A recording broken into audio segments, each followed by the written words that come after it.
Hey friends out there in YouTube land, Robert Ham here. You guys know me. And today I kind of just want to talk about what I do before a wedding. And actually I might wax on philosophically a little bit. I'm going to keep this to about 5 minutes. But this is important for you. And it's important for me. It's important for me to share it with you. So we get in such a rush nowadays. Like I'm prior to a wedding. I got a wedding. I'm going to leave for the wedding in an hour. It's going to take me about an hour to get there. Actually a little bit less, you know. So what am I doing? Well, of course I've checked all my gear and everything, right? And I've made a cup of coffee.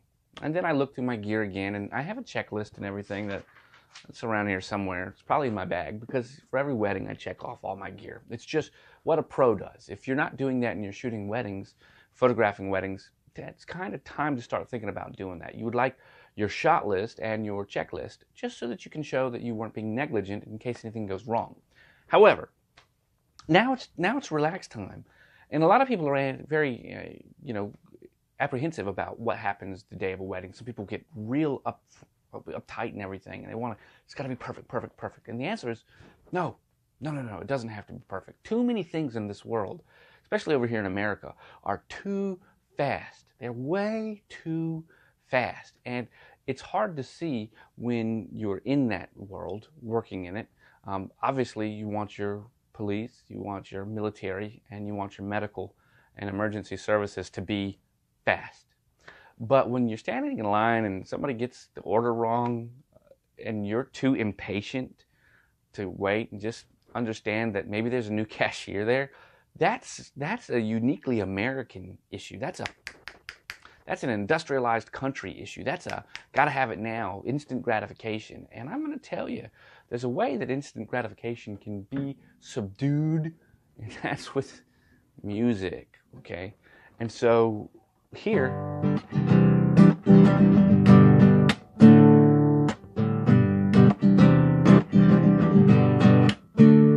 just a couple of little chords, and it just feels good to get into it. And those are simple chords that anybody can learn. And the reason that that's important is because it slows you down and gets you into a little rhythm. But more importantly, it gets your mind in the right place. Now, guitar might not be exactly the right deal for most people. And what I'm really talking about is just, if you're out there photographing weddings, you're already a creative type, right? You're that person that's mind is going and thinking of great ways to do things. Some people may be very, very structured and procedural, but I'm saying relax it a little bit, right? That'll help you get into the mindset. And if you're not a person that's photographing weddings and you happen to stumble upon this and you're working the humdrum life and it feels a little, tough, I'm going to say this little instrument right here, a little ukulele. Okay, you can pick these things up for around 50, 60 bucks. This one's a little more expensive, but you can get them for 50, 60 bucks, and they're beautiful.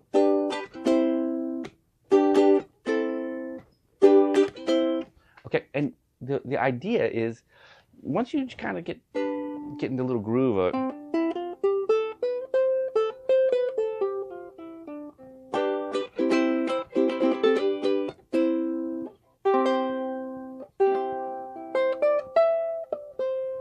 once you get into it, it can be really a great avenue to let your mind relax, even while you're working. So if this is something you would keep in your car, play it on your lunch break, doesn't take very long for the ukulele, and you've got a couple of chords and you start putting these things together and your fingers start moving, watch some YouTube videos, and next thing you know, wow, things are really getting relaxed, and your whole mind and body, your whole personality is going to kind of level out, and things are just a little bit easier to overcome. And what I'm talking about specifically is that when your mind has an outlet other than the chuck, chuck, chuck, chuck, chuck, chuck, chuck, chuck, chuck, every day, 1, 2, 3, the staccatoed mechanism of what we call life, of this fast stop, fast stop, fast stop, fast stop, fast stop, fast stop. You know, the only time you get to sleep is when you go to rest, is when you sleep. You wake up and you're grinding your teeth. If those are the things that are hitting you, if you're very anxious about things, then getting this to be on the right wavelength could be as simple as getting your fingers something fun, a nice creative outlet. Just a nice little creative outlet.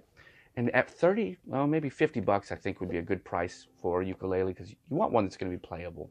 Anything less than 50, and you might not get the quality that you want.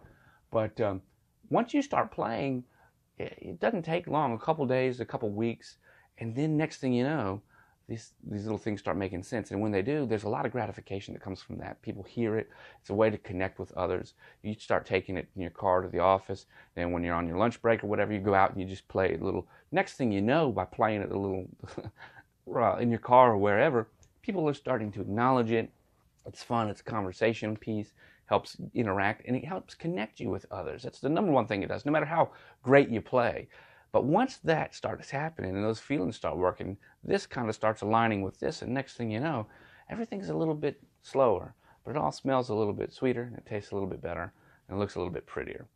And that's what I'm trying to let you know about. So today, prior to me heading out to this wedding, I'm sitting back, drinking a cup of coffee, and this is standard practice. Normally, when I'm editing, you see none of my screens are on. I haven't touched the computers today because I'm relaxing. And even when I am working on editing photos and stuff, I'm editing, and the minute that my brain starts to go, wow, I turn around and I just grab one of these guitars and I start playing. And the coolest thing is that my son Robert, okay, he sits in that little desk right over there. Yeah? He'll come over here and grab one of these little ukes or guitars too, and he'll play. So we're teaching a good habit of your own nice stress relief, of your own creative outlet. And it doesn't have to be 8 solid hours of work. It should probably be more like 8 solid hours of work a little, relax a little, work a little, relax a little. And I know it may not work for everybody, but it definitely works for me. Guys, I'm Robert Ham, Robert Ham Photography. I hope you found that enjoyable. So I'll catch you on this flip side.